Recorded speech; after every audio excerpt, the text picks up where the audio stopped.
getting nervous. Here we go. Right on. I like that you're here. Mike Horton from GeoDNet. Super psyched to have you on. Thanks for coming, man. Thanks, Nick. Thanks, Max, for having me. Yeah, yeah. Always good to have you on and see what's going on with this project. It's such a cool one. Max and I are psyched to have you guys as clients. It's really cool to kind of go back and forth with all the stuff that's going on. So let's jump into a couple things. We got coupons. We got token burn. Let's hit those real quick. What's going on with those? Yeah, so about a month ago now, we introduced the ability to use GOD token to get a coupon for up to $300 from one of the miner distributors. And that can be used for purchasing a new miner or for purchasing an upgrade card. And that has gone really well. Over 100 coupons have been utilized. We've burned, I think, about 600,000 tokens in relation to that program, and it's continuing on. And we've looked at that and said, hey, if this can be broadened into a full equipment discounts program, and we're looking over time to bring other third-party makers in our ecosystem, not only on the mining side of the community, but also on the data user side of the community, that this is an incentive for them to own and utilize the GOD token, that they could potentially redeem those tokens for coupons and equipment as well as data services. Yeah. Yeah, you've always been super practical and saying like, hey, we need to be using this thing, not just like having it out there. So it's good to see it kind of putting your money where your mouth is or backing that thing up. Let's talk a little bit about token burn in the industry standard. We're just talking to XNet the other day. I think they're doing a 40% buyback and burn revenue. GeoDNet is doing an 80%, which is double industry standard as far as I can see for DePIN stuff. Can you talk about why you're buying back and burn so much? Well, I think that it's really important to support the token with a buyback and burn, and to achieve deflationary burn mint equilibrium for the long-term sustainability of the ecosystem. So the best way to do that is to be as efficient as possible, support the mining community as much as possible, and buyback and burn as many tokens as feasible for the project. Yeah. Yeah, and I'm sure the miners appreciate that. That's really cool to see, guys. You know, the GeoNet team putting the miners kind of right up on an equal rung with everyone else there. So that's cool and unusual to see. Let's see other stuff. We've got the distance penalty coming down the pipe, or kind of refinements to that. You want to talk a little bit about that? Yeah, so what we're doing there is we've since the get-go we've emphasized that we don't want to see overcrowding in hexes, and we've given a lot of grace period as the network is developed and as hardware has gotten out for people to get into individual hexes and to even earn an NFT to protect their earnings in an individual hex. But the time has come to start to enforcing a distance penalty. And so what we're doing there is every hex has the potential for a maximum of 2x the individual miner's top reward rates. So that means at the current state of the network, there's a top rewards rate of about 100 tokens a day for a triple band miner. One hex can earn up to 200 tokens. And the miner with the NFT is guaranteed to be eligible for one full rate of token rewards. And then everybody else in the hex splits the remaining one top rewards rate pool. And that is then looked at further. If there are multiple miners in one specific location, then only the first miner that joined the network are eligible for tokens. And that is a very short distance penalty. That's if you're in within 100 meters of another miner, then it's really the first miner online that gets them. Otherwise, if they're kind of equally spread through the hex, they're going to split on a pro rata basis. Right. So there's a couple different levels to that, but it really goes back to what GeoDNet is doing, which is building this global decentralized satellite network and making sure that we're doing a really good job of creating kind of a correct pattern across the globe. So pretty cool to see that you guys are seeing what Helium did, and we're learning from what Helium did and maybe could do better, and then implementing that in on the GeoDNet side. So super cool to see the distance penalty come out and how it's implemented so far. And we've been talking about it, Nick, for a long time, and I think with the NFT program, a lot of that has already been taken into account. There are definitely hexes that are a little bit crowded here and there, but overall we have pretty good distribution, and we're just trying to kind of put it right so that now it's a systematic and consistent way forward. Getting great uniform coverage benefits every stakeholder in the GeoNet ecosystem, and having a really well-formed, reliable network creates just a lot of value relative to a malformed, less reliable network, right? It's not a linear relationship, it's an exponential relationship. And we're really going not to have kind of a okay network, but to have the absolute best GNSS correction network in the world, better than anything ever built before. And I think that goal is in sight for the GeoDNet network. Yeah, it's super exciting to see that. I like how high the goal is, and it's also like, it seems totally achievable. We can do this. Let's see. Another thing that is a little bit unusual about GeoDNet is that there's actually revenue associated with the project from the get-go.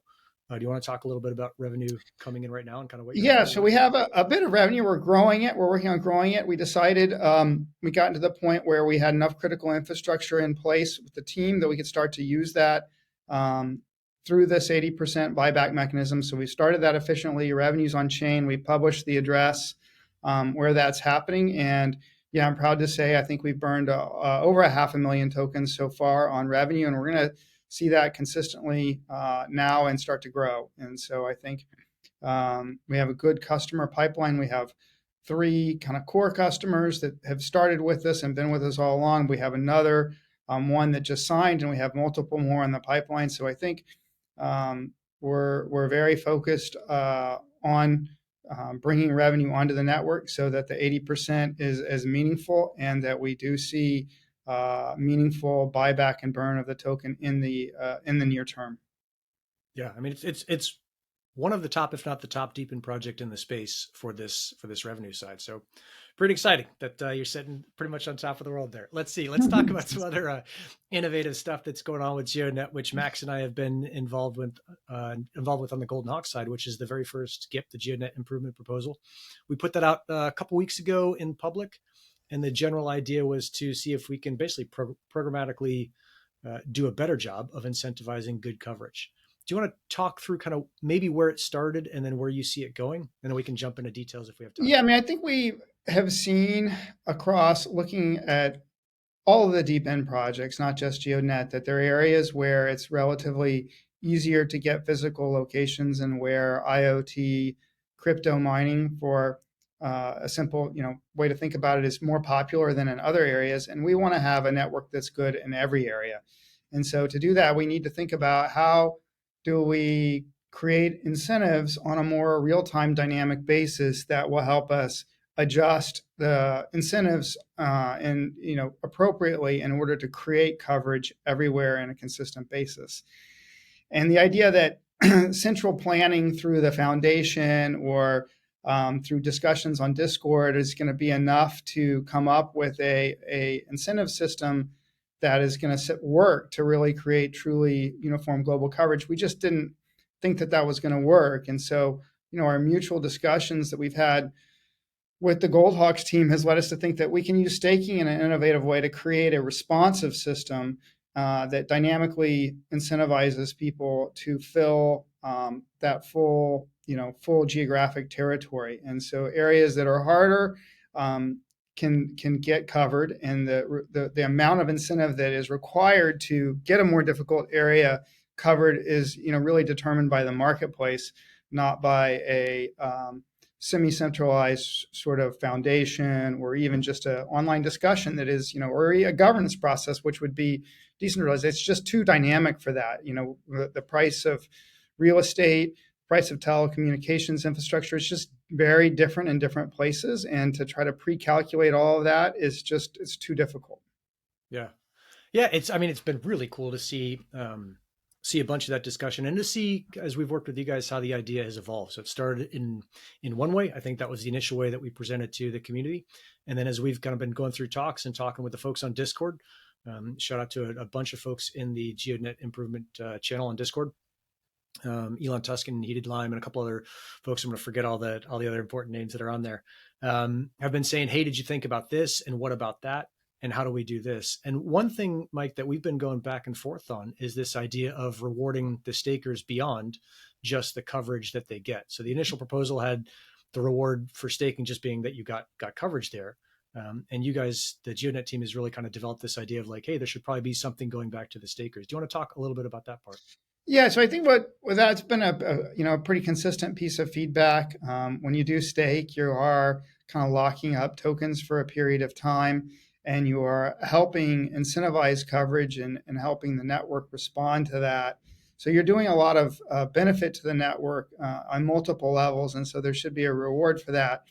And the kind of idea that we have is that when you're staking, you're basically um, creating a high reward zone. And as those miners come in there, that you should get a percentage of the high rewards. And so we're looking at like 5% level. So you could think of it as once that zone is staked, then those high rewards miners, those first three miners that enter into that region and achieve those high rewards, you're going to get 5% of their earnings. And that's a kind of a also creates a way to connect people together where some people may be more apt to be able to stake a region and other people may be more apt to be able to mine a region. And that ability to connect those two different pieces of the ecosystem together and let them share in the benefit of it, it seems like a great utility that the blockchain and the token-based economy system can provide in a clean, simple, and easy to use way. Yeah. I mean, that's definitely something we've been talking about is how much participation does the GeoDNet team have in connecting folks? Is that we've seen on the Helium side, people just kind of found each other and figured it out. Although it was difficult to do that, especially in the beginning. But we don't want the only channels out there to be on the GeoDNet Discord server because not everyone's going to use that. So it's been really cool talking to you and Dave and you, Dan, and figuring out, okay, how do we signal that this is an area that is high value? How do we see that signal? How do we share that signal? And then how do we enable folks to work together to achieve ultimately what we want, which is this global GNSS correction system, which is, yeah, it's pretty cool to see. So yeah, Agreed. rad stuff there. Is there anything else going forward? I know there's a bunch of other stuff going on in GeoDNet land that you're excited about. That's not the staking, not the tokens, not the buyback and burn stuff. Anything else that you're looking forward in the next kind of, let's say, month to 3 months, month to quarter, where you're really excited about it?